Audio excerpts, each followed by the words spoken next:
지금 벌어지고 있습니다.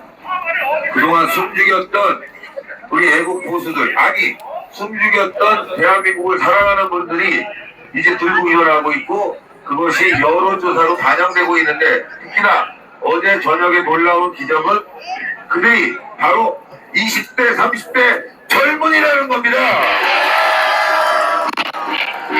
희망이 있습니다.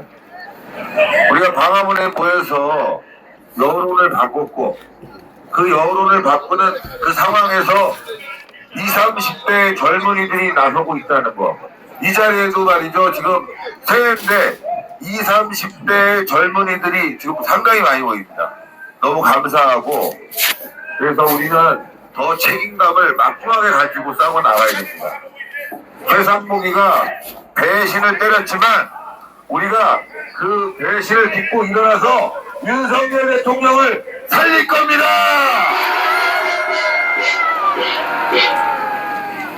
윤석열 대통령이 주변 분들에게 고급 정보지만 이런 말씀을 하신다고 합니다.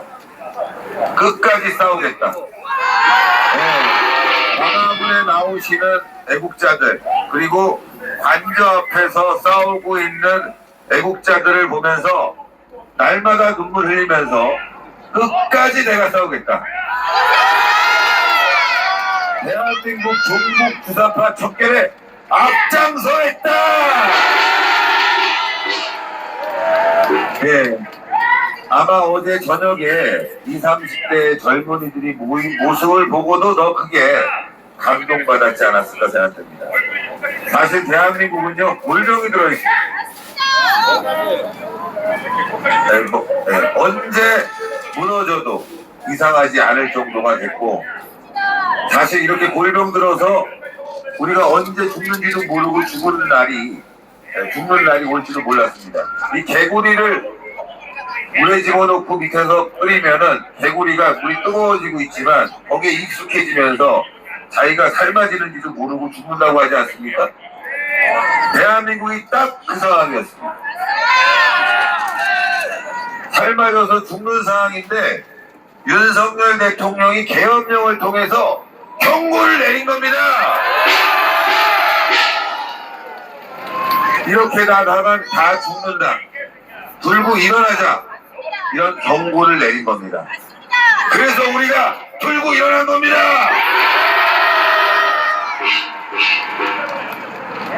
그래서 상황은 어렵습니다. 물은 점점 끌어올라서 언제 죽을지 모르는 상황이지만, 이제 대한민국이 우리 끌어서 망하고 있구나를 우리가 알게 된 게 너무나 소중한 시간이고, 이런 시점에 우리 국민들이 들고 일어나서 세상을 바꿔야 됩니다. 정상으로 돌려야 됩니다. 이승만, 박정희 대통령이 만들고자 했던 나라, 그분들이 세우고자 했던 선진 강국 대한민국, 우리 손으로 만들어내야 됩니다. 탄핵은 정말 가슴 아픈 일입니다. 게다가 우리가 2번이라는 탄핵을 당했습니다. 첫 번째 박근혜 대통령 탄핵 때는 경황이 없었고, 그렇게 믿었던 우리 박근혜 대통령이 어마어마한 좌파 언론들의 누명에 씌워서 부정부패, 심지어는 아주 투잡한 일까지 얽혀서 우리가 거기에 속아서 실망도 했습니다. 분노도 했습니다. 그리고 경황 없이 탄핵을 당했습니다. 근데 이번 두 번째 탄핵에서 박근혜 대통령 탄핵에 배웠던 가짜 언론, 선동, 이들의 대한민국 박살내기, 대한민국 적화에 대한 음모를 우리가 알게 됐습니다. 2번은 당하지 않는다 이겁니다. 더 이상 2번은 당할 수가 없습니다. 들고 일어나야 됩니다. 싸워야 됩니다. 오늘 여러분들이 시간이 이른데도 불구하고 식사도 아마 못하신 분들이 대부분인데 이렇게 많이 나오셨다는 게 저는 기적이라고 생각합니다. 전에 볼 수 없었던 다양한 계층들이 있습니다. 20대도 있고 30대도 있고 40대, 50대, 60대 다양한 계층들의 목소리가 부풀하고 있다. 20대 젊은이도 있고 여성도 있고 여기는 다양한 성별과 다양하지 않고 남녀와 그리고 다양한 계층 나이별로 다양하게 어떻게 보면 우리 가족과 같은 그런 하나의 우리 대한민국이 이 작은 이 용산이라는 공간 안에 담겨져 있습니다.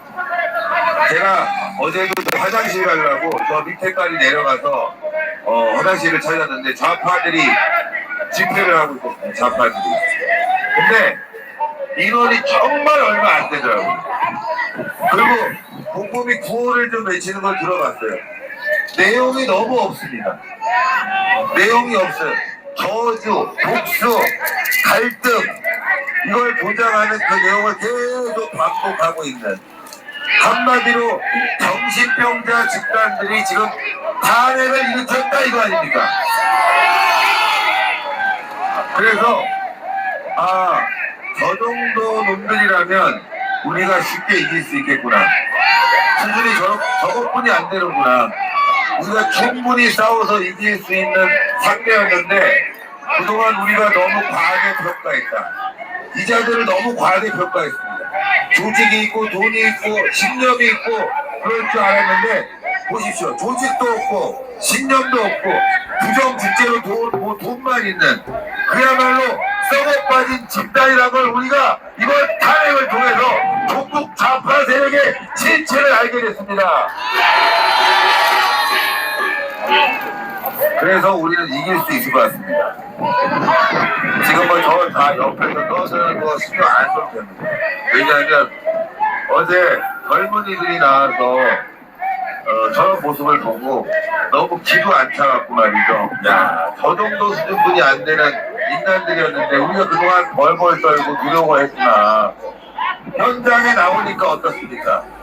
우리의 세력은 훨씬 많고 전국 좌파 세력은 완전히 쓰레기 폐를 짓다는 걸 알게 되지 않았습니까? 그래서 언론들이 말이죠 보도를 제대로 못합니다. 와서 열심히는 찍어가는데 좌파들 걸 거의 못 찍어가요. 수준이 떨어지고 사람들이 없고 억지로 보도할 수뿐이 없는 그런 상황들. 어처구니가 없죠. 그러나 우리는 끝까지 가야 합니다. 변화의 조짐이 보였습니다. 어제 외신 기자들이 사진을 많이 찍어왔어요. 그 사진들이 지금 외신에 많이 퍼졌습니다. 여러분들이 경광봉을 들고 시위하는 모습이 외신에 굉장히 많이 나왔고 여기에 나온 젊은 기자들이 우리를 보는 눈이 달라졌습니다. 어제 저녁에 젊은이들이 오늘 집회를 굉장히 많이 했습니다. 많은 분들이 모여있는데 그동안은 이거 올드하고 정말 맨날 하는 것만 하고 그런 구닥다리, 틀딱인 줄 알았는데 그게 아니라는 거를 보고 이 기자들 눈빛이 두려움 또는 존경의 눈빛으로 바뀌고 있다는 것을 제가 현장에서 목도했습니다. 우리는 변화하고 있습니다. 저들을 이길 수 있습니다. 저 옆에서 떠드는 거를 듣고 있으면 저게 바로 종북 좌파 세력, 윤석열 탄핵 세력의 실체구나 알 수 있죠? 얼마나 허접합니까? 저질이라는 말도 아까울 정도 아닙니까? 그래서 우리가 귀찮긴 하지만 두렵지는 않다.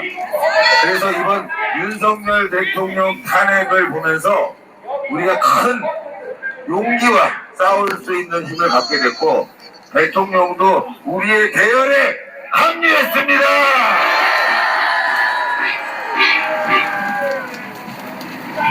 국민의힘이 변화돼야 됩니다.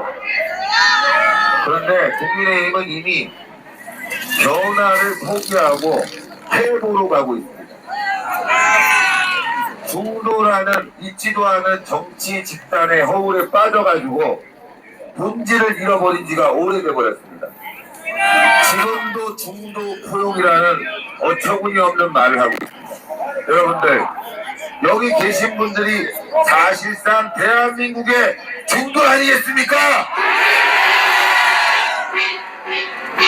우리가 폭력을 사용합니까? 우리가 과거에 머물자고 합니까? 여러분들이야말로 풍요로운 대한민국을 만든 진정한 이 땅의 진보 세력입니다.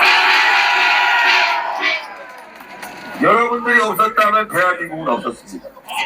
박정희 대통령의 경부고속도로 건설, 경제발전, 그 당시에 소위 말하는 진보 세력들 뭐 했습니까? 왜 고속도로를 만드냐? 거기에 쌀을 더 심어야 되는 거 아니냐? 다 길거리에 다 자빠졌습니다. 그러나 그런 반항을 딛고 박정희 대통령은 경부고속도로를 건설했고 지금의 대한민국을 만들었고 거기에 여러분들의 피와 땀이 들어가 있습니다. 그래서 바로 여러분들이 이 시대의 주인공이고 이 시대의 진정한 진보 세력이다 이겁니다. 자신들이 자칭 발전적인 진보 세력이라고 하는 좌파의 모습을 보시고 그들이 얘기하는 것들은 다 퇴보입니다. 대한민국을 앞으로 나가게 만드는 것이 아니라 뒤로 끌어내고 있습니다. 한미동맹을 부시자. 이건 대한민국 자유민주주의를 파괴하자는 거 아닙니까? 그뿐만이 아닙니다. 복지도 선별적으로 어려운 사람에게 혜택이 갈 수 있게 해야 되는데 이재용 아들도 재벌집 딸도 똑같이 무상으로 복지를 보편적으로 가자, 평등하게 가자. 이거는 여러분들의 호주머니를 털어서 자신들의 배만 채우는 기생주의 좌파의 전형적인 모습입니다, 여러분들. 세금은 올라가고 삶은 퍽퍽해지고 있습니다. 일하려고 하는 젊은이들이 점점 줄어가는 현실 아니겠습니까? 여러분들 집값을 한번 보십시오. 문재인 정권이 올려놓은 집값. 젊은이들은 집을 살려면은 평생을 모아도 강북에 집 한 채 살 수 없는 상황을 누가 만들었습니까? 바로 문재인이 만들고 좌파가 만든 거 아닙니까? 이승만 박정희 대통령 그리고 전두환 대통령 때까지 한 10년만 열심히 일하면 집도 사고 가정도 꾸리고 행복한 삶을 기본적으로 보장받지 않았습니까? 맞습니다. 그런 삶을 파괴한 자들이 누굽니까? 좌파. 바로 민주당입니다, 여러분들.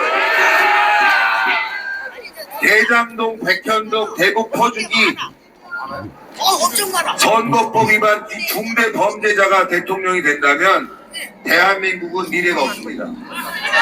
게다가 이재명이는 주한미군 결수론자 아닙니까? 말도 안 됩니다. 젊은이들에게 미군을 점령군이라고 얘기합니다. 그러니까요. 제정신 말이 아닙니다. 됩니까? 그러면 영국에 있는 미군은 점령군입니까? 프랑스에 있는 미군은 점령군입니까? 독일에 있는 미군도 점령군입니까? 일본에 있는 미군도 점령군입니까? 지금 제가 말씀드린 주한 미군이 주둔하고 있는 나라들은 다 선진국입니다. 맞습니다. 대한민국도 선진국 아닙니까? 동맹이 깨지면, 즉 한미 동맹이 깨지면 대한민국은 그날로 즉시 망하는 겁니다. 맞습니다. 시청자 여러분, 저는 그런데 신혜식 주한미군을 대표의 연설이 결수시키려고 끝나면 하는 저쪽으로 가서 이재명이가 한 커트를 찍도록 대통령이 되려고 하겠습니다. 하는 상황을 누가 지금 여기는 도와줍니까? 바로 국민의힘 아닙니까? 했던 윤석열 대통령 이자들이 여러분 배신자들. 노트북 맞습니다. 밑에 저는 이제 밑에서 윤석열 대통령 해서 하고 있는 탄핵을 내용이 기점으로 되겠습니다. 새로운 우리 정치 세력이 일어나야 된다고 윤석열 봅니다. 대통령의 지지율이 높고 윤석열 대통령도 그걸 강하게 볼 수 있는 지금 국민적 열망을 이끌 수 끝까지 있는 싸우겠다고 정치 세력이 이렇게 들고 결기를 보여주었습니다. 일어나야 됩니다. 이제 우리 대한민국 국민들이 한마음 한뜻으로 뭉쳐서 혁명적 상황이 우리나라 필요합니다. 대한민국 바로 살리는데 함께해 단순히 주시기를 대한민국을 바란 바꾸는 마음을 게 아니라 간절합니다. 혁명적으로 신의식 바꿔야 대표의 됩니다. 연설이 끝나면 저는 저쪽으로 가서 또 우리 애국 이 국민들의 혁명에는 희생이 모습을 잠깐 있다는 게 스케치해 드리도록 바로 여러분들이 하겠습니다. 시작했습니다. 광화문이 시작했습니다. 이번 주 광화문에 우리는 1000만이 모여야 됩니다. 아니 저거 바꿔야 됩니다.